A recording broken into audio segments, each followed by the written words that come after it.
మరి నేను మీ వంకు నాకు లేదు జంకు నేను తిరిగిన డొంకు. మరి మనం ముందుకెళ్దాం. భగవద్గీత ఆధారంగా మనం వార్తలు చెప్తున్నాం. భగవద్గీత శ్రీకృష్ణ పరమాత్ముని మీద నమ్మి మరి ఆయన ధర్మం నిలబెట్టడం కోసం, దుష్ట శిక్షణ శిష్ట రక్షణ కోసం దుర్మార్గులు శిక్ష పడి తీరాలి, మంచి వాళ్ళు రక్షింపబడాలి.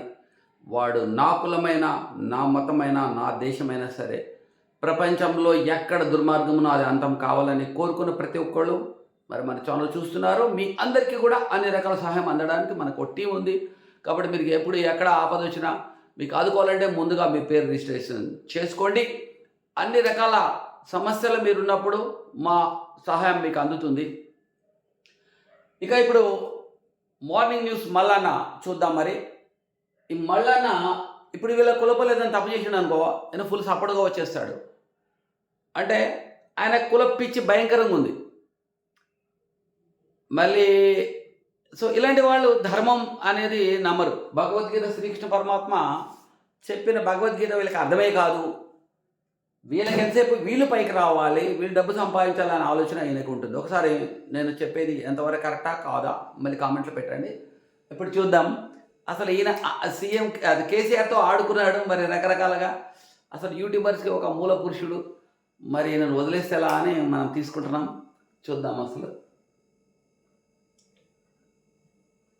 అంటే పాక్ ఆక్రమిత కాశ్మీర్ భారత్ తిరిగి ఆక్రమించుకోవాలని కోరుతున్నారు. మరి ఇది సాధ్యమేనా? పీఓకే మనదేనా? అఖండ భారత్ మోడీ పునఃస్థాపితం చేస్తారా? చరిత్రలో పీఓకే పై అసలు ఏం జరిగింది? రాజకీయ సైనిక కారణాలు ఎలా ఉన్నాయో తెలుసుకునే ప్రయత్నం చేద్దాం.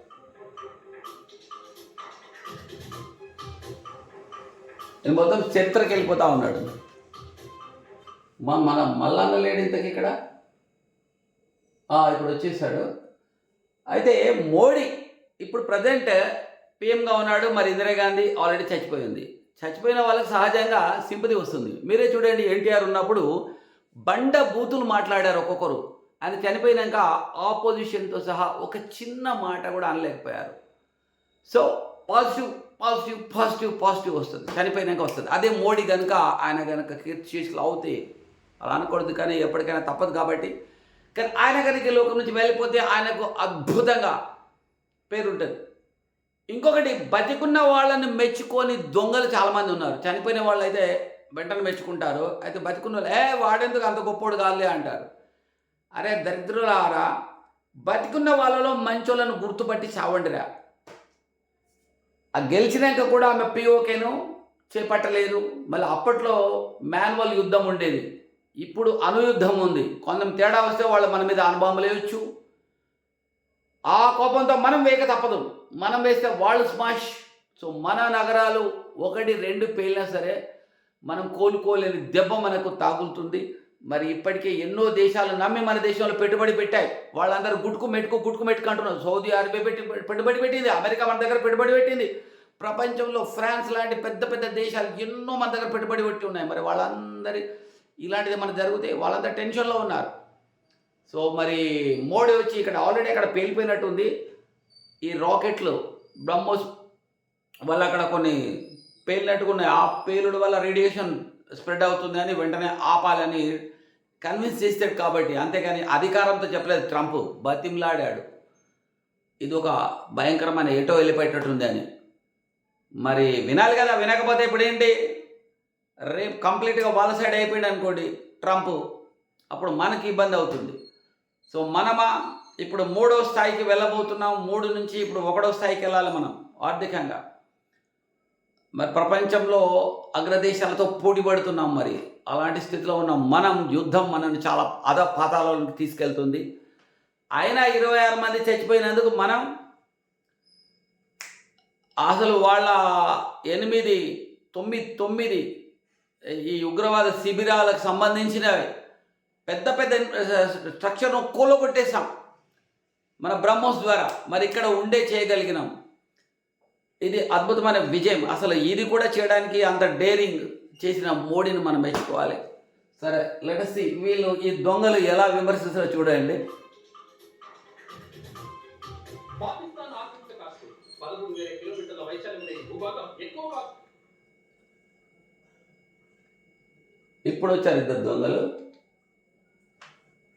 ఓకే, మళ్ళా వెనక్కి వచ్చేసింది. అయితే మోడీ గారికి సంబంధించినటువంటి మీడియా ఉందో ఆ మీడియా ఇప్పుడు ఏం చేయాలో అర్థమైతలేదు. ఆ మీడియా మేమంట మాకేం అర్థమవుతలేదు, ఏంటి, ఎందుకు ఆగిపోయింది, మాకేం అర్థమవుతలేదంట. ఇప్పుడు మోడీ గారు మీడియా మేమే. ఏం అర్థం కావట్లేదు అసలు. నీకుందా బుర్ర?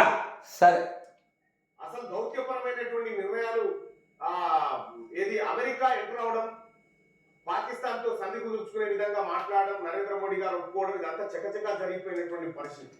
అక్కడ ఏమైంది?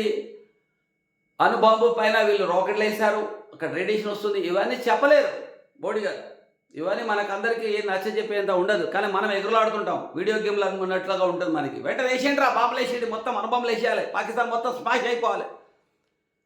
అరే, అక్కడ స్మాష్ అయిపోతే ప్రపంచం మనల్ని మొత్తం బ్లాక్ లిస్ట్లో పెట్టేస్తుంది. మనం ఒక 100 ఏళ్ళు వెనక్కి వెళ్ళిపోవాల్సి వస్తుంది మనం కూడా. ప్లస్ వాళ్ళు ఒక్కటి వేసినా మనకు కూడా ఉంటుంది. ఇక ఫస్ట్ సీజ్ ఫైర్ అన్నాడు, అంటే కొట్లాట ఆగుతుంది. ఫస్ట్ సీజ్ ఫైర్ అంటే ఏంటి? నువ్వు కాల్చొద్దు, నేను కాల్చొద్దు. ఆగినాక మళ్ళీ డిస్కషన్స్ ఉంటాయి. అది 2 రోజుల తర్వాత డిస్కషన్స్ అయినాక మన కండిషన్లు ఒప్పుకుంటే మనం ఆపుతాం, లేదా మళ్ళీ కొనసాగిస్తాం మనం. సో పిఓకేనే అడుగుతాడా మరి? ఇవాళ అది అడిగేట డిమాండ్ కనబడుతుంది. ఇంకా ఉగ్రవాదులను అందరినీ అప్పచెప్పాలంటారా? ఏం కండిషన్ పెడతారో చూడాలి. ముందైతే కొంచెం తగ్గడం అవసరం. సింహమైన కాటే ముందు మరి ఒక 4 అడుగులు 2 అడుగులు వెనక్కేస్తుంది. అయితే వీళ్ళు పిల్లలాటగా ఉంది. అసలు ఈ డేరింగ్ చేయడమే గొప్ప మోడీ. ఇంకా చూద్దాం. పరిస్థితుల్లో కొంత ఈ Indian social media Narendra Modi నిర్ణయాలను తప్పుపడతారు. అసలు నిన్ను ఎవరు మొదలు పెట్టమన్నాడు? ఎవరు? అయ్యో, ఇప్పుడు ఇది దరిద్రుడు అనాల్సి వస్తుంది, అనకంటే దుర్మార్గుడు అనాల్సి వస్తుంది. ఎవరు మొదలు పెట్టమన్నారు అంటే ప్రధానమంత్రి వాళ్ళు ఆలోచించుకుంటారు. ఆయన ప్రధానమంత్రి, దేశం అందరూ ఎన్నుకుంటే ప్రధానమంత్రిగా అయ్యాడు. ఇక్కడ చంద్రబాబును అడిగి ఉంటాడు, పవన్ కళ్యాణ్, వీళ్ళందరినీ సలహా తీసుకొని ఆయన ముందుకెళ్ళాడు. నిన్ను అడగలేదా ఎవడు మొదలు పెట్టాడు అంటే? మల్లాన చెప్పలేదన్నా? మల్లాన అభిప్రాయం తెలుసుకోవాల్సిందా? నీకేమైనా దిమాగు ఉందా? ఎవడు మొదలు పెట్టమన్నాడు అంటే దేశానికి ఏది మంచిదో ప్రజలు వాళ్ళని ఎలక్షన్లో ఎన్నుకొని ప్రభుత్వంగా ఎన్డీఏ కేంద్రంలో ఉంది, అది వాళ్ళ బాధ్యత. బీహార్కు పోతివి, బీహార్కు పోయి ఏ పాకిస్తాన్ నీ దగ్గర అనుభవాలు ఉన్నాయని చెప్తున్నావు అంటే మాతానున్నాయి కూడా, మాతాను కూడా ఉన్నాయి, మేము దీపావళి కోసం పెట్టుకున్నాం అనుకున్నావా అని చెప్పి నరేంద్ర మోడీ గారు అట్లా చెప్పగానే దేశ ప్రజలందరూ కూడా ఎస్ నీ అమ్మ ధైర్యం ఉన్నోడు ఖచ్చితంగా పాకిస్తాన్ ఎదుర్కొంటుందని చెప్పి. ఇంకా ఇదే కాకుండా గతంలో ఎదుర్కోలేదా? అయితే పెరికి పందలాగా 700 మందిని చంపబడ్డారు 2005 నుంచి 13 వరకు. రకరకాల ప్లేస్లో బాంబులు పెడితే పాకిస్తాన్ మీద సర్జికల్ స్ట్రైక్ అని ఏదైనా చేశారా? ఏ ముఖంతో మాట్లాడుతున్నాం మళ్ళానా? ఇప్పుడు కాంగ్రెస్ పార్టీనా? ఈయన వార్త చదవడం ఏంటి? కంప్లీట్గా ఎమ్మెల్సీ కాంగ్రెస్ పార్టీ ద్వారా ఎన్నికైనవాడు సేవ చేసుకుంటుండాలి. నువ్వు ఎమ్మెల్సీగా నువ్వు చేయాల్సిన పని ఏంటి? ప్రభుత్వం డబ్బులు తింటున్నావు, నువ్వు జీతం పుచ్చుకుంటున్నావుడవి. మొత్తం 24 గంటలు ప్రజల గురించి ఆలోచించాలి, పని చేయాలి. ఎమ్మెల్సీగా నీ డ్యూటీ ఏంటి? అవి అక్కడ పక్కన పెట్టేసి ఇది చదువుతున్నారు. ఇది ఏం ప్రజాస్వామ్యం? నీలాంటి వాళ్ళు నోరు ఎందుకు నొక్కరో మరి. కేంద్రంలో బీజేపీ ఉండి కూడా మిమ్మల్ని ఏం పీకలేకపోతుంది, నాకు అర్థం కావట్లేదు. ఇంకా మాట్లాడు. ముంబై పైన దాడులు జరిగినటువంటి సందర్భంలో నరేంద్ర మోడీ గారు ఒక టీవీ ఛానల్ కి ఇంటర్వ్యూ ఇచ్చినటువంటి వీడియోను ఇప్పుడు సోషల్ మీడియాలో వైరల్ చేస్తాం. ఆ వీడియో ఏంటనేది ఒకసారి చూస్తే, ఇదిగో ఇదే ఆ వీడియో. అప్పుడు కాంగ్రెస్ పార్టీ కేంద్రంలో ఉంది. पाकिस्तान ने हम पर हमला बोल दिया मुंबई में, और हमारे मंत्री भी अमेरिका गए और रोने लगे, ये हमको मार के चला गया, बचाओ बचाओ। ये कोई तरीका होता है क्या? पड़ोसी मार के चला गया और अमेरिका जाते हो? अरे पाकिस्तान जाओ ना, क्या तरीका होता है? पाकिस्तान जो भाषा में समझे समझाना चाहिए. పాకిస్తాన్కి ఏ భాషలో చెప్పాలి ఆ భాషలో చెప్పాలి అంటున్నారు. అర్థమైంది అనుకుంటా ప్రజలకి. ఇక అది కాకుండా ఇక గౌరవ మోడీ గారి మీడియా డాక్టర్ అక్కడ పోయి ఏడ్చాడంట మరి. పెట్టిండు ఎక్స్లో.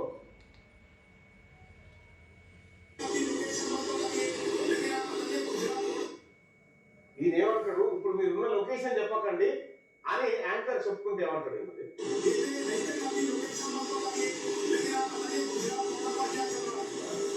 నువ్వు ఎక్కడో చెప్పకు, కానీ గుజరాత్ బార్డర్ లో ఏం జరుగుతుందో చెప్పని అంటుడు. ఈ చెప్పకు ఏందో ఈ మీడియాల సంగతి అర్థమైతలేదు. అరే చెప్పదంటే దరిద్రుడా అక్కడ వేస్తారు బాంబులు అని చెప్పకమంటున్నాడు.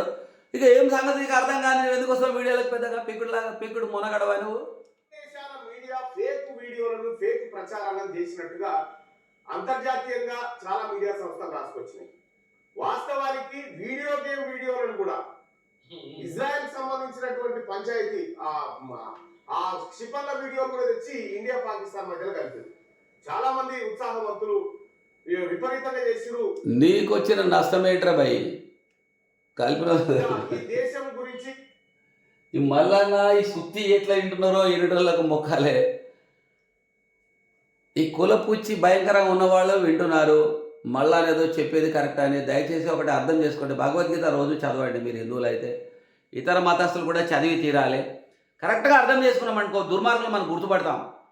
దుర్మార్గులకు మనం అల్లుడిగా చేసుకోలేము, కోడలుగా తెచ్చుకోలేము.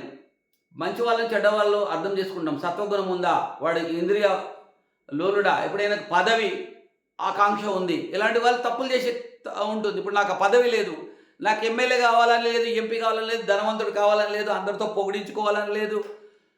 పొగిడినా తిట్టిన నేను సమానంగా తీసుకుంటాను. సో ఏదో వెలిగిపోవాలి అనేది ఏం లేదు, కానీ ధర్మం గెలవాలి ఒకటే ఉంది.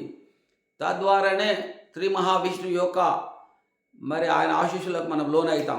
అది కోరుకుంటున్న వాళ్ళు ప్రతి ఒక్కళ్ళు కూడా ధర్మం వైపు ఉంటారు. 1,00,000 కోట్లు ఇచ్చినా నేను దుర్మార్గుల సైడ్ నేను వెళ్ళను. కానీ ఇలాంటి వాళ్ళు ఏంటి, పదవి వస్తుందంటే దూకేస్తాడు. బీజేపీలో దూకినట్టు చేశాడు, కాంగ్రెస్ దూకేశాడు. ఈ నోరు ఏటంటే అటు వాడతారు. వీళ్ళకి కావాల్సింది పదవి, ఒక రేంజ్ ఉండాలి. ఇప్పుడు ఆ స్థితికి మరి వచ్చాడు మనోడు సీఎం కావాలి, పిఎం కావాలి, ఇలాంటి లక్ష్యాలతో ఆలోచనలతో వెళ్ళిపోతున్నాడు. చెప్పరండి ఆయన.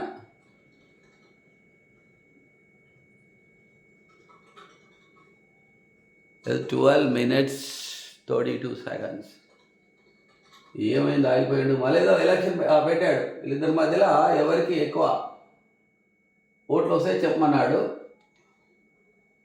వాయిస్ వెళ్ళిపోయింది.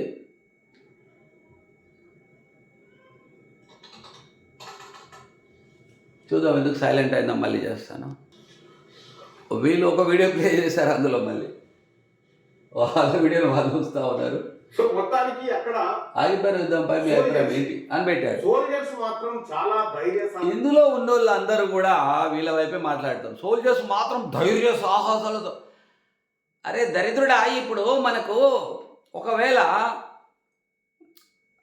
ప్రధానమంత్రి పిరికివాడైతే ఎంత ధైర్యశాలైనా సైలెంట్ ఉండాలంటే ఉండు. జమ్మూ కాశ్మీర్లో రాళ్లతో భయంకరంగా సోల్జర్స్ను కొడుతుంటే గన్లు పెట్టుకొని వాళ్ళని కాల్చే అధికారం లేని పరిస్థితుల్లో పరిగెత్తి పారిపోయారు. దరిద్రుడా, నువ్వు నమ్ముకున్న కాంగ్రెస్ పార్టీ ఉన్నప్పుడు సోల్జర్స్ ఎంత అవమానం జరిగింది. నాకైతే ఏడుపు వచ్చేది. అక్కడ చాలామంది సోల్జర్స్ మాకు చుట్టాలు తెలిసిన వాళ్ళు కూడా ఉన్నారు, మా వాళ్ళు జాయిన్ అయ్యారు. వాళ్ళు అడ్డంగా వాదించేవాళ్ళు. మనం ఏం చేయలేం, అంతే. ఆడ వాళ్ళు రాళ్ళతో కొడతారు, మనం కాల్పులు జరపకూడదు. ఒకవేళ జరిపితే వీళ్ళ మీద విచారణ చేస్తారు, సస్పెండ్ చేస్తారు. 500, 1000 రూపాయలు ఇచ్చి వీళ్ళని ఆర్మీ వాళ్ళని రాళ్ళతో కొట్టియడం. వీళ్ళు కాల్పులు జరిగితే మళ్ళీ దాన్ని బల్లాం చేసేవాళ్ళు. అలాంటి రోజులు పోయి మరి 370 ఆర్టికల్ తీసేసారు. ఎప్పటి నుంచో మేము డిమాండ్ చేస్తున్నాం, కేంద్రానికి ఉత్తరాలు రాసాం మేము కూడా. ఆర్టికల్ 35 తీసేయించగలిగారు. అది పొగడానికి ఆ నోరు రాదు. ఆ నాలుకను మాత్రము ఇప్పుడు గరుడ పురాణంలో చెప్పిన భయంకరమైన శిక్ష, యాతనా శరీరం ఇస్తారు. ఇలాంటి వాళ్ళకి ఇచ్చి ఆ నాలుకలు కోసి పెడతారు యమకింకర్లు. అయితే ఇలాంటి వాళ్ళు కూడా ఎన్నో జన్మల్లో మళ్ళీ నోట్లో పురుగులు పడి రకరకాల యాతనలు పెడతారు. అబద్ధాలు చెప్పి ఇతరులు నమ్మించే ప్రయత్నం చేసే వాళ్ళందరూ కూడా గుర్తుపెట్టుకోవాల్సింది ఏంటంటే ఏదో ఒక రోజు చనిపోతాం. అది ఇవాళే అవ్వచ్చు. సో ఇలా ఎక్కువ పాపాలు చేసే వాళ్ళకి ఒక జన్మలో ఆ పాపాలు తీర్చలేరు. సో యమకింకరుల చేతిలో యాతన శరీరంతో భయంకరమైన అవస్థలు పడిన తర్వాత మళ్ళీ జన్మ వస్తుంది. ఆ మిగిలిన జన్మల్లో కూడా మిగిలిన పాపాలు అనుభవించాల్సి వస్తుంది.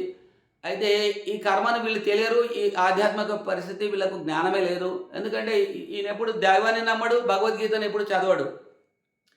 కానీ డెఫినెట్గా వచ్చి తీరుతుంది. అందుకు ధర్మంలో ఉన్న వాళ్ళందరూ కూడా మీరు సగం ఆస్తిని ధర్మం గెలవడం కోసం ఇవ్వండి, సగం సమయాన్ని కూడా ఇవ్వండి, అప్పుడే ధర్మం గెలుస్తుంది. కానీ ధర్మాత్ములు కూడా నిర్దయంగా డబ్బులు సంపాదిస్తున్నారు తప్ప వాళ్ళ భగవద్గీత వ్యతిరేక దిశలో బతుకుతూ ఉన్నారు. కాబట్టి దుర్మార్గులను పెంచి పోషిస్తున్నది మీరే. మీ మౌనం వల్ల వాళ్ళు రెచ్చిపోతున్నారు. కాబట్టి మంచి వాళ్ళందరూ భగవద్గీత చదవండి. అహంకారం, అసూయ, ద్వేషాలన్నీ పక్కన పడేసి ధర్మం నిలపడం కోసం రావాలంటే ముందు మీరు భగవద్గీతను తరోగా చదవాలి. ప్రతి గుడిలో అర్థమయ్యేటట్టుగా చెప్పాలి, చెప్పించాలి. దాన్ని మించిన జ్ఞానం ఇంకోటి ఉండదు. ఇంకా ముందుకెళ్దాం, ఏమంటాడు చూద్దాం. సాహసాలు ప్రదర్శించి మొన్న 3 రోజుల కింద పెళ్ళైన పిల్లగాడు కూడా దన్న యుద్ధం వస్తుందని చెప్పి వెళ్ళిపోయినటువంటి పరిస్థితి. మురళీ నాయక్ అంటే ఆయన చనిపోయినటువంటి పరిస్థితి.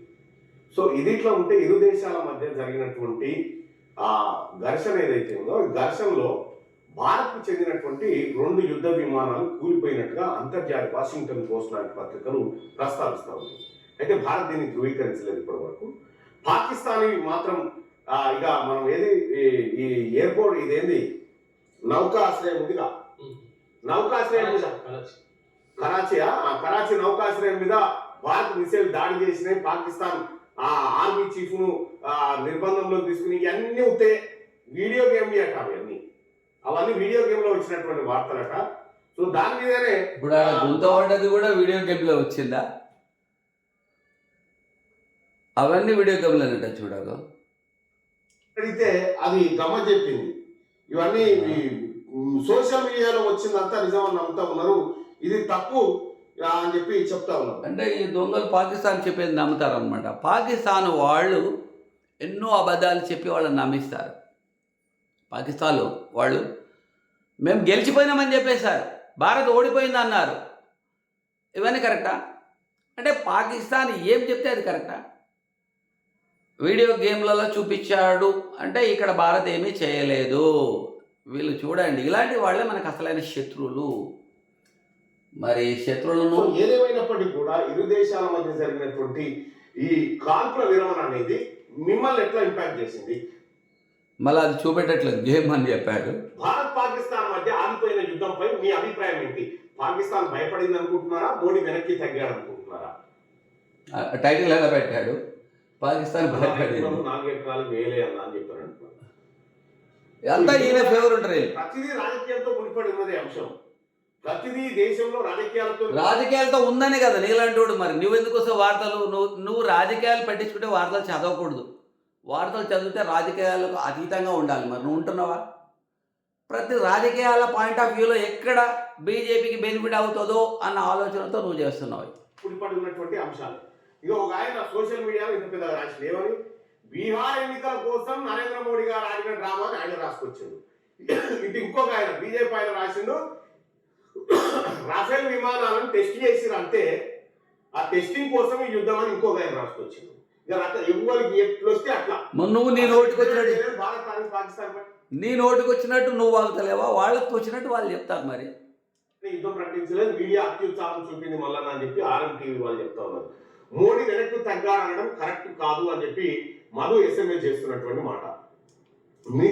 మొట్టమొదట మొనగాడు మోడీ. యాక్చువల్గా అప్పుడు సర్జికల్ స్ట్రైక్ అర్ధరాత్రి చేశారు, కానీ ఓపెన్గా ఈసారి కూడా అర్ధరాత్రి చేశారు, కానీ మిసైల్స్తో చేశారు. మరి ఇంత పెద్ద స్థాయిలో చేయడం, అణు బాంబులు ఉన్నాయని తెలిసి వాజ్పేయి అప్పుడు కూడా చాలా భయపడుతూ కార్గిల్ టైంలో కేవలం మన సైడ్ మాత్రం చేశారు. పొరపాటున అక్కడ విమానం వెళ్తే మేము అణుబాంబులు వేసేస్తాం అంటే 2 అణుబాంబులు ఉన్న దేశాల మధ్యలో ఉద్రిక్తత అంటే ఇక్కడ అమెరికా మధ్యలో ఉండి మరి ఆపింది. అమెరికాకు భయపడ్డాడే పెద్ద మనిషి సెట్ చేసినప్పుడు కొన్నిసార్లు వినాల్సి వస్తుంది. అమెరికా చేతిలో ఎన్నో కంపెనీలు ఉన్నాయి. వాళ్ళు కూడా వన్ సైడ్ అధికారంతో చెప్పడం లేదు, బతిమలాడుతూ చెప్తున్నప్పుడు వినాలి. మరి అప్పటికి కొన్ని పరిస్థితులు ఉన్నాయి కాబట్టి అక్కడ తగ్గాడు. కాళ్ళు పట్టుకుంటే వింటారు, అదే గదవాయిస్తే వినే టైపు కాదు మోడీ. చాలా అంటే చాలా ఎక్కువ అయిపోయింది, ఓవర్. ఈ ఇందిరాగాంధీతో పోలుస్తూ ఏదో పెట్టాడు ఆయనది, మరి ఇందులో రాలేదు ఇది. మరి అప్పటిది ఎందుకు వెనక్కి దగ్గర ప్రశ్నలు ఉత్పన్నం అవుతున్నాయి. ఈ అంశంలో ట్రంప్ గారితో ఒత్తిడి చేసేందుకు మోడీ వెనక్కి ఇది నిన్నటిది ఉంది, మరి ఇవాళ చూద్దాం. ఇవాళ వీడియో గురించి మాట్లాడదాం అనుకున్నాను, నిన్నటిది పెట్టాను. సరే ఇది కూడా చూద్దాం. కొత్త అంశాలు సోషల్ మీడియా వేదికగా చర్చ మీదకి వచ్చినాయి. ముఖ్యంగా కాంగ్రెస్ పార్టీ నుంచి భారతీయ జనతా పార్టీ పైకి ఎదురుదాడి మొదలైంది. నరేంద్ర మోడీ గారు అర్ధాంతరంగా కాంగ్రెస్ నుంచి ఎదురుదాడి మొదలైంది. భారత్ కాల్పుల విరమణకు అంగీకరించడం, అవకాశం ఉండి పాకిస్తాన్ ఆక్రమిత కాశ్మీర్ను ఆక్రమించుకోవడానికి అవకాశం ఉంది కూడా. పాకిస్తాన్ పిఓకేను ఆక్రమించడానికి అవకాశం ఉండే అంటే క్లోజ్ చేసేసాడా? ఎట్లాగో వాళ్ళు ఇంకా చర్చలు అయిన తర్వాత వాళ్ళంతా వాళ్ళుగా పిఓకేను అప్పచెప్పమని కండిషన్ పెట్టి తీరుతారు చూడు. అంతవరకు ఆగడానికి నీకు మూత్రం ఆగుతలేదు, ఊతాగుతలేదు అంటారు దీన్ని. వదిలేయడం అనేటువంటి అన్ని అంశాలు ఇక్కడ చర్చకు వస్తా ఉన్నాయి. అయితే ఇందులో భాగంగా డిస్కషన్లో ఉంటుంది రా దరిద్రుడా. ఎట్లా నాకు సారీ నన్ను తప్పట్లేదు అనడానికి, ఎందుకంటే సీజ్ ఫైర్ అనేది ముందు స్టాప్, తర్వాత నువ్వేమైనా మాట్లాడుకో. ముందైతే యుద్ధం ఎక్కడికక్కడ ఆపేయండి. ఇప్పుడు ఇద్దరు కొట్టుకుంటారు, వద్దరే వస్తే ఆగండి రా నాయన. ఎందుకంటే నువ్వు అనుబాంబు వేసేస్తావు, వాళ్ళు ఏదైనా అవుతారు. ప్లస్ అక్కడ పేల్చిన ఆ దేశం కూడా ఇప్పుడు అక్కడ బ్లాస్ట్ అవుతూ కూడా ఇప్పుడు రేడియో దాని మీద అక్కడ స్ప్రెడ్ అవుతుందంట. ఆ విషయం మరి చెప్పి కన్విన్స్ చేసినట్టున్నాడు ట్రంప్. మరి ఆగినాక మళ్ళీ డిస్కస్ చేసుకుంటారు. నువ్వు ఇష్టవా ఇవ్వా? ఇప్పుడు మన ఇండియా డిమాండ్స్ అన్ని పెడుతుంది. 12 మంది ఇవ్వడం మెయిన్ టెర్రరిస్టులు, వాళ్ళందరినీ అప్పచెప్పమని అంటుంది. ప్లస్ వాటర్ ఇవ్వని అంటుంది. వాటర్ ఇవ్వనన్నందుకే వాళ్ళు కూడా మొదలుపెట్టారు. అలా మనం ఇంకా ఏమేమి డిమాండ్స్ ఉన్నాయి మనవి, అందరినీ ఉగ్రవాదులను మనకు అప్పచెప్పడము, మళ్ళీ దాని వెనుక కాల్పులు జరపకూడదు అని ఇవన్నీ చేయాలి. దాదాపు వీళ్ళు మళ్ళీ చేయకపోతే మళ్ళీ కన్నా మొదలు పెడతారు. కానీ ప్రపంచానికి మనం ఏంటో సత్తా చూపెట్టగలిగినాం ఈ యుద్ధం వల్ల. మన సత్తా అంటే మన యొక్క మిసైల్స్ యొక్క పవర్, బ్రహ్మోస్ ఆకాష్ మిసైల్స్, మళ్ళీ తేజ యుద్ధ విమానాలు ఎలా పవర్ఫుల్గా ఉన్నాయనేది. అయితే వీళ్ళు కాంగ్రెస్ దొంగలు కాబట్టి వీళ్ళకి బీజేపీ చేసిన ఇది నచ్చదు. ఎందుకంటే వీళ్ళకి ఒకటే గోల్, కాంగ్రెస్ సోనియా గాంధీని పొగడాలి. సోనియా గాంధీ జపం. వాళ్ళు మరి ఏ దేశం వాళ్ళు? ఇటలీ ప్రధానమంత్రి మోడీని పొగుడుతుంది. కానీ ఈ ఇటలీ తల్లి సోనియమ్మ మాత్రము మోడీని పొగడదు. ఎందుకంటే ప్రతిపక్షం అయి కూర్చుంది. మన మోడీ అంటే ఎంత అభిమానం ఆమెకు, కొంచెం నేర్చుకోమను. అసలు ఎట్లా ఉంటారా బాబు మీరు కాంగ్రెస్ పార్టీలో? ఒక టాపిక్ ఇంకా హాట్ గా నడుస్తా ఉంది. హాట్గా ఏదో 1971లో అమెరికా అధ్యక్షుడు రిచర్డ్ నిక్సన్ అలాగే ఇందిరా గాంధీ వీళ్ళిద్దరి మధ్య చర్చలు జరిగాయి. చర్చ ఎందుకు జరిగింది? భారత్ పాకిస్తాన్ మధ్య ఓ వైపు యుద్ధం జరుగుతా ఉంది. తూర్పు పాకిస్తాన్ ను విముక్తి చేయాలనేటువంటి ఉద్దేశంతో ఇందిరాగాంధీ చేపట్టినటువంటి యుద్ధం ఏదైతే ఉందో ఆ యుద్ధం ఓవైపు కొనసాగుతున్నటువంటి సందర్భంలో అమెరికాకు ఇందిరాగాంధీ గారు వెళ్తే అమెరికా అధ్యక్షుడి భవనంలో ఇందిరాగాంధీ గారు కూర్చొని రిచర్డ్ నిక్సన్స్ తోటి, అరే ఎవరిని చెప్పకరా నాయన, గెలిచినాక 90,000 సైన్యాన్ని భారత్ వదిలేసింది. అలా లాహోర్ వరకు వెళ్ళిన సైన్యం 90,000 సైన్యాన్ని వదిలేసి 3,000 సైన్యాన్ని, భారతదేశ సైన్యాన్ని వాళ్ళకి చెప్తే వాళ్ళని ఇడిపించుకోలేని చేతగాని లీడర్. అరే వాళ్ళు అక్కడ జైల్లో మక్కి వాళ్ళను భయంకరంగా హింసకు గురై చనిపోయారు. 3,000 మందిని ఇడిపేయడానికి ముందు ఈ 90,000 మందిని ఎట్లా ఇడిచిపెడుతుంది? అదొకటి. పీఓకేను ఎందుకు అది చెప్పడు, ఇటు చెప్పడు. అది పీఓకేను అప్పుడు ఎందుకు స్వాధీనం చేసుకోలేదు? గెలిచినాక వదిలేస్తారా? ఎంత పిచ్చితనము ఉంటే అలా చేస్తారు. మొత్తం అక్కడి వరకు వెళ్ళలేదు. మొత్తం ఇప్పుడు మనం ఎక్కడి వరకు వెళ్ళలేదు. మనం కేవలం యువతల సైడ్ బార్డర్ యువతలే ఉండి మనం మిసైల్స్ దాడి చేస్తాం. కానీ ఇండియన్స్ కూడా ఎంతోమంది తెచ్చిపోయారు ఆ యుద్ధంలో లాహోర్ వరకు వెళ్ళినప్పుడు. అయినా కానీ ఇప్పుడు చూద్దాం ఇంకేం చెప్తాడో. ఆ పీఓకేని స్వాధీనం చేస్తాడు.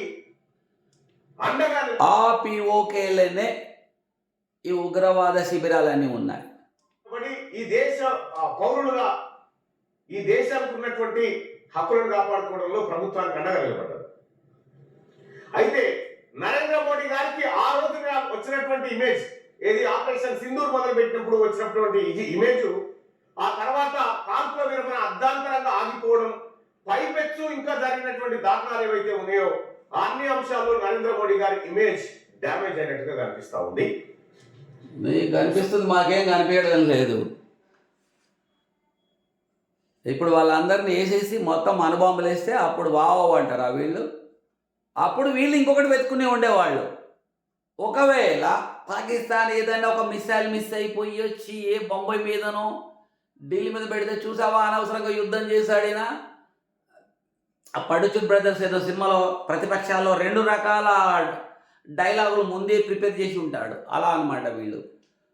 ఇంత నష్టం జరిగింది, ప్రపంచం మొత్తం డౌన్ అయిపోయింది. ఇండియన్ ఎకానమీ అప్పుడు ప్రపంచంలో పెట్టుబడి వచ్చే దేశాలన్నీ అయిపోతాయి.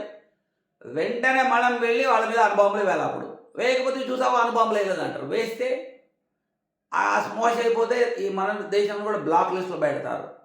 మా మాట అసలు వింటలేవు కదా అని చెప్పి ఇప్పుడు అమెరికాకు వద్దన్న వాళ్ళందరినీ బ్లాక్ లిస్ట్లో పెట్టుతున్నారు. అయినా మనం అన్నీ వినం, కొన్ని వింటాం, కొన్ని వినం.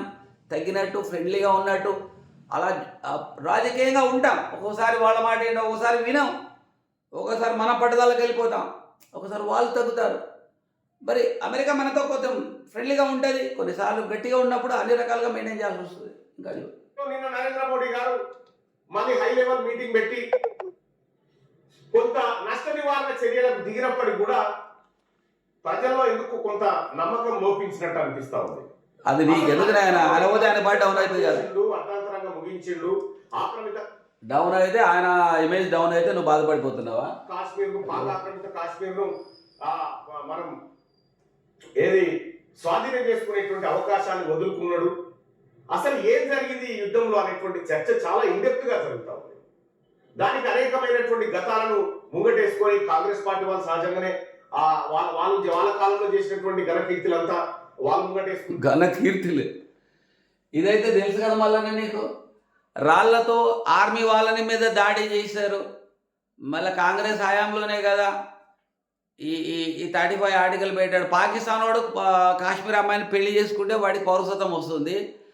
ఈ భారతీయుడు కాశ్మీర్ అమ్మాయిను యాపిల్లా ఉంటారు వాళ్ళు, చాలా తెల్లగా అందంగా. అమ్మాయి పౌరసత్వం వెళ్ళిపోతుంది. 2 పౌరసత్వాలు, 2 జెండాలు. సుప్రీంకోర్టులో ఏ తీర్పు చేసినా అక్కడ నడవదు. అది కూడా ల్యాండ్ అక్కడ కొనడానికి వీలేదు. ఏ స్కూల్ అయినా పెడతాడా, ఏ కాలేజ్ పెడతాడా, ఒక కంపెనీ పెడతాడా?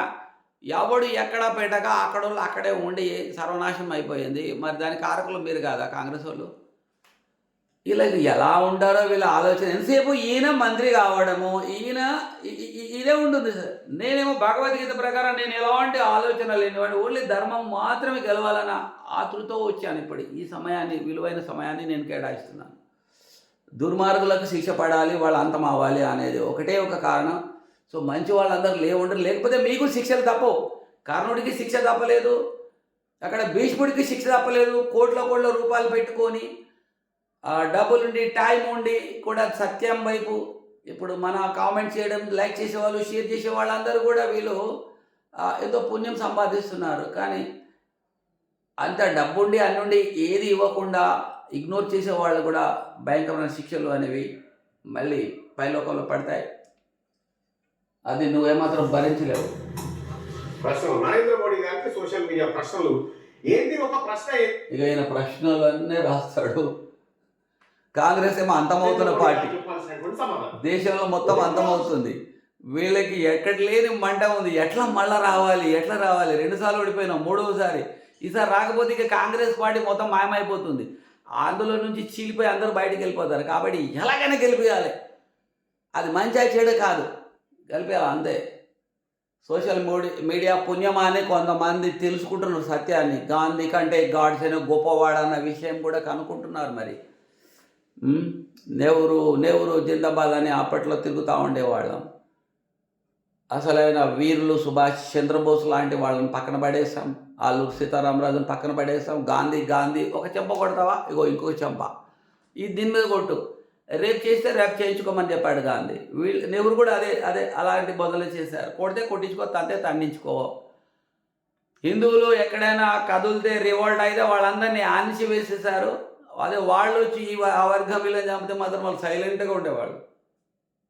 కానీ కనుక మనం చూస్తే ఇంకా 50 కోట్లు ఇవ్వాలని నిరాదీక్ష కూడా కూర్చున్నాడు ఈయన. అదే గాడ్సేకి మండింది. పాకిస్తాన్కి 50 కోట్లు అంటే ఇప్పుడు ఏ 5,000 కోట్లు అవుతుందో మరి. అప్పట్లో చాలా విలువైన డబ్బు. ఇప్పుడు 1,00,000 కోట్ల విలువైనది 50,000 కోట్లు అంటే ఆ రోజుల్లో ఈ భద్రతా వైఫల్యం 50 కోట్లు అనుకుంటా. ఇక్కడ 4 ఉగ్రవాదులు వచ్చారు, 4-5 వచ్చారు, మనోళ్ళని 28 మందిని చంపారు, చంపిపోయింది. వీళ్ళు ఎక్కడ ఉన్నారు ఇప్పుడు? వాళ్ళు ఎక్కడో ఉన్నారు, ఎక్కడో దాగి ఉన్నారు. వాళ్ళందరూ అప్పచెప్తేనే ఇప్పుడు మనకి వాళ్ళు ఎక్కడో సేఫ్, ఎక్కడో దాగి ఉంటాడు. అటాక్ చేసిన వాళ్ళు దొరుకుతారా? ఇప్పుడు ఏమంటాడు ఆయన, తాజ్మహల్ ఓడలో మేము పట్టుకున్నాం. ఎవడు పట్టుకున్నాడు? ఒక ఆయన పోలీస్, ఆయన ప్రాణాలకు తెగించి పట్టుకున్నాడు. పట్టుకున్నాక 4 ఏళ్ళకి ఎప్పుడో ఉరేశారు వాడికి. 4 ఏళ్ళు అంటే ఒక 300 కోట్లు పెట్టుబడి పెట్టారు వాడి పైన. మీరు మోడీ ఏం చేశాడు అంటాడు. మోడీ పిట్ట లేపేశారు. జమ్మూ కాశ్మీర్లో ఎంతోమంది ఉగ్రవాదులను చంపారో లెక్కే లేదు. దొరికి ఎక్కడ జైలుకి తీసుకెళ్ళడం అక్కడ ఇక్కడ ఏం లేదు. ఆ 4 ఉగ్రవాదులు ఎక్కడ? ఇది అనుబంధ ప్రశ్న. వాళ్ళు ఎక్కడ? ఈ ప్రశ్నే చూడబ్బా, వీళ్ళు పెద్ద మునగాళ్ళు. ఆ 4 ఉగ్రవాదులు ఎక్కడ? అరే వాళ్ళు ఎక్కడో దాగి ఎక్కడో సేపు ఉంటారా? ఇప్పుడు సరిగ్గా రానిగా రాదు. నీకు ఏమొస్తుందో సరిగ్గా మాడడానికి వస్తుందా? ఏదొస్తుందో సరిగ్గా రానిగా రాదని ఒప్పుకున్నావు. రైటింగ్ చూడు. ఎలా తప్పించుకున్నారు? అక్కడ లోకల్స్ ఎలా తప్పించుకున్నారు? లోకల్స్ అంతా సపోర్ట్గా ఉన్నారు. వాళ్ళు రావడానికి కారణం వాళ్ళే, పోవడానికి కారణం అదే. ఇక మరి అక్కడ సెక్యూరిటీ తగ్గింది అంటే కొంచెం నిర్లిప్తత అనిపించింది వీళ్ళది కూడా. ఎందుకంటే పెద్ద ఇన్సిడెంట్లు ఏం జరగట్లేదు అయినప్పుడు కొద్దిగా సెక్యూరిటీ తగ్గుతుంది. అట్లా కాకుండా మరి సుప్రీంకోర్టులో అక్కడ ఎలక్షన్లే పెట్టకూడదు అనుకున్నారు బీజేపీ వాళ్ళు. ఏమనుకున్నారు? ఎలక్షన్లు పెట్టకుండా ఇంకొన్ని రోజులు ప్రెసిడెంట్స్ రూల్ పెడదాం అనుకున్నారు. కానీ ఎలక్షన్ పెట్టారు. ఎలక్షన్ పెట్టాక తప్పని పరిస్థితుల్లో పెట్టాల్సి వచ్చింది. సుప్రీంకోర్టు పెట్టి తీరాలని కూర్చున్నది. ఎప్పుడు వాళ్ళు జడ్జీలు చెప్తారా? బాధ్యత వహిస్తారా? వహించరు. వాళ్ళు బాధ్యత వహించాలి. మరి అరే ఇక్కడ ఎప్పుడైతే కేంద్రం ఉన్నప్పుడు చాలా కంటికి రెప్పలా కాపాడుకోగలిగారు. ఇప్పుడు రాష్ట్రం వచ్చింది, అక్కడ మళ్ళీ రెచ్చిపోతున్నారు వాళ్ళు. ఎలక్షన్లు అయిపోయినాక వీళ్ళంతా వెనక నుంచి సపోర్ట్ చేస్తూ ఉన్నారు. అక్కడ రాజకీయ నాయకులు మళ్ళీ అక్కడ లోకల్స్కి ఎవరైతే హిందూ వ్యతిరేకులు ఉంటారో పాకిస్తానీలో కొంత మళ్ళీ సపోర్ట్ అనేది మొదలైంది అన్న విషయం వీళ్ళు కూడా గ్రహించలేదు. ఇక ఏం కాదు అన్న ఫీలింగ్లో ఉన్నారు. కానీ ఎప్పుడు నమ్మకూడదు.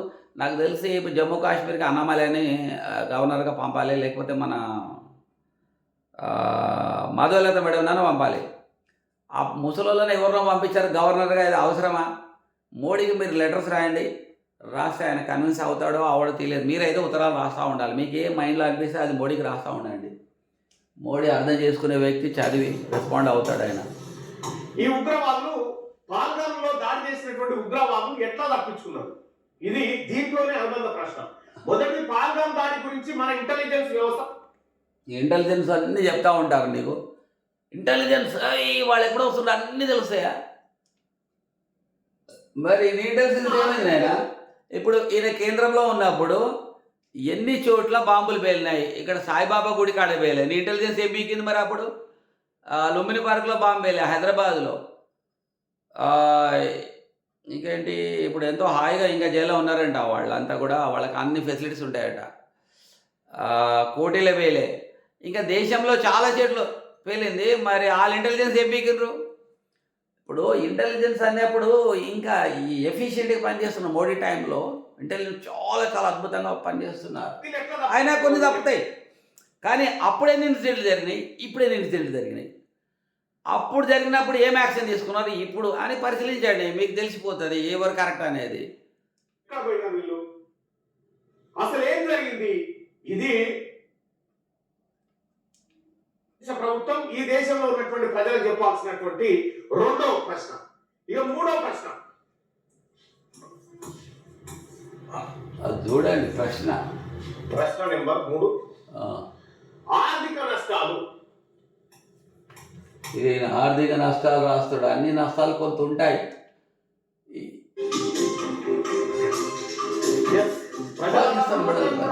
ఎవరు ఇందిరాగాంధీ నరేంద్ర మోడీ అంట. Special ఇది stories. చూడండి, చనిపోయిన వాళ్ళకి సహజంగానే కొంత సింపతి ఉండే అవకాశం ఉంటుంది. ప్లస్ ఈ ఛానల్ కాంగ్రెస్ ఛానల్ కాబట్టి వీళ్ళు కాంగ్రెస్ ఫేవర్ ఉన్న వాళ్ళే ఉంటారు ఇందులో. బీజేపీలు ఈ ఛానల్ చూడరు. ఎందుకు చూడరు అంటే ఇక వీడి ఛానల్ కాబట్టి వీళ్ళే ఉంటారు. ఇక న్యాచురల్గా ఇందిరాగాంధీ బెటర్ అంటాడు. వీళ్ళు వీళ్ళు ఒక గొర్రెల్లాగా ఉంటారు కాబట్టి ఆ గొర్రె మైండ్ తోటే ఉంటారు వీళ్ళు. ఎవరు బెటర్ గా ఇచ్చారు, ఇందిరా గాంధీయా నరేంద్ర మోడీ? మంచి వాళ్ళంగా యూట్యూబ్ ఛానల్ పెట్టంటారు నాయన. ఇప్పటికీ కమ్యూనిస్టులు ఎక్కువ వెళ్తున్నారు. ఇప్పుడు మన వాళ్ళు కొంత వస్తున్నారు. రామోజీరావు కూడా కమ్యూనిస్ట్ భావజాలం ఉండేది. వీళ్ళు కమ్యూనిస్ట్ భావజాలం ఉన్నోళ్ళు హిందూ దేవుళ్ళని నమ్మరు, దేవి దేవతలను కల్చర్ ఇవన్నీ నమ్మరు. సో హిందువులకి ఎంతమందిని చంపినా ఏం చేసినా వీళ్ళు కొడిగుడ్డ మీద ఈక ఏరినట్టు తీసుకొస్తుంటారు. మనల్ని ఎలా తప్పులు పట్టాలని చూస్తుంటారు తప్ప సత్యాన్ని సత్యంలాగా గ్రహించడానికి వీళ్ళకు ఉండదు. వీళ్ళు వ్యక్తిగతంగా గ్రో అవ్వడమే వీళ్ళకి ముందు లక్ష్యం. అందరూ చాలా బాగా రాసేది, కానీ ఇక్కడ చిగురుపాటి నమ్రత కమ్మ సామాజిక వర్గం అయింది కాబట్టి తాజాగా నగరంలో ప్రముఖ వైద్య కుటుంబానికి చెందిన ఈ కమ్మ కమ్మకు రెడ్డి వీళ్ళెవరి కుల ఫీలింగ్స్ ఉండవు, నీకుంటుంది. మా కమ్మ నువ్వు ఎట్లా అరెస్ట్ చేస్తావని ఎప్పుడు ధర్నా చేయలే. కమ్మోళ్ళు వచ్చి రెడ్డిలు వచ్చి యాస్ మా రెడ్డి వాడిని అరెస్ట్ చేస్తా, వీర్రాక రెడ్డిని అరెస్ట్ చేస్తారా అన్నాడు. బాగా ఎంత దొంగోడు కూడా ఆంధ్రుడు అనుకుందరు అంటున్నాడు వాళ్ళు రెడ్డి సంఘంలో. వీళ్ళ కుల పిచ్చులు ఉండవు వీళ్ళకి. ఎప్పుడు కుల సంఘాల్లో వాళ్ళు ఆర్థికంగా కొంచెం బాగుపడేది ఆలోచిస్తారు తప్ప వాళ్ళకి ఇలా ఉండదు. చూడు ఇక వాళ్ళకు ఉందంటే ఇట్లా ఉంటాయి. పత్రికలకు కూడా వాళ్ళ వాళ్ళ ఎజెండాలు ఉంటాయి. నీకు ఎలా ఎజెండా ఉంటుందో అలా ఉంటుంది. ప్రభుత్వానికి కొన్ని పత్రికలు పనిచేయాల్సిన అనివార్యత ఉంటుంది, పనిచేస్తూ ఉంటాయి కూడా. సో ఇట్లా ఈ విషయంలో భారత ప్రభుత్వం చెప్పినటువంటి విషయంలో ప్రభుత్వాలకు ముందు ప్రశ్నలు సంధించేటువంటి సత్తా పత్రికలకు లేకుండా పోయింది. ప్రజాస్వామ్యంలో ప్రశ్నించి నువ్వు వాళ్ళని కూడా కాంగ్రెస్లో ప్రశ్నించు. మరి ఎందుకు ప్రశ్నించవు? అందరు ప్రశ్నిస్తే నువ్వు రాజకీయాలకు పోనిపోవు. అందరిని ప్రశ్నించాలనుకుంటే పత్రికలు ప్రతిపక్ష పాత్ర పోషించాలి, కానీ ఆ పాత్రలో పత్రికలు కనిపిస్తున్నట్టుగా లేవు. ఇక మన సైనిక సత్తా చాట ఇది కేంద్ర ప్రభుత్వం ఇచ్చినటువంటి ప్రకటన. సరిహద్దులోనే కాదు రావల్పిండి వరకు వినిపించాం. సింధూరం తుడి చేసిన వారిని శిక్షించాం. ఆపరేషన్ సింధూర్ పై రాజ్నాథ్ అత్యంత ఖచ్చితత్వంతో లక్ష్యాలను ఛేదించామని చెప్పి వాయుసేన పాక్ అత్యాధునిక యుద్ధ విమానాలను నేలకూల్చాం. ఓకే ఫ్రెండ్స్, మనకు చాలా టైం అయిపోతుంది. వాగుతుంటాడు వీడు. మనం ఇప్పుడు దీన్ని ఆఫ్ చేసి మనం మాట్లాడుకుందాం ఫ్రెండ్స్. మరి వీడియో చాలా లెంత్ పెరిగిపోతా ఉంది. జై బీజేపీ గెలవాలి. మరి ఇందులో పనిచేసిన ప్రతి వ్యక్తి తన సొంత డబ్బులు సొంత టైం కేటాయిస్తూ ధర్మం కోసం పనిచేస్తున్న వీళ్ళందరూ కూడా మరి కలిసికట్టుగా ముందుకెళ్ళాలి. సో ఇంకా ముందుకెళ్తున్నాడు వీర్రాఘవరెడ్డి ఆయన వీడియోలు కూడా చూడండి, లైక్ చేయండి, షేర్ చేయండి, కామెంట్ చేయండి. అని ఒక సైన్యంలాగా ఏర్పడాలంటున్నారు. సైన్యం అంటే మరి ఇక్కడ ఫిజికల్గా కూడా మనకు ఉండగలగాలి. ఒకసారి పిలిస్తే మనకు 10 మంది రాగలగాలి. ఇప్పుడు ఈ కామెంట్ పెట్టేవాళ్ళు రండి అంటే మోస్ట్లీ రారు. వీళ్ళ కష్టం వచ్చినా ఇంకోటి రాడు.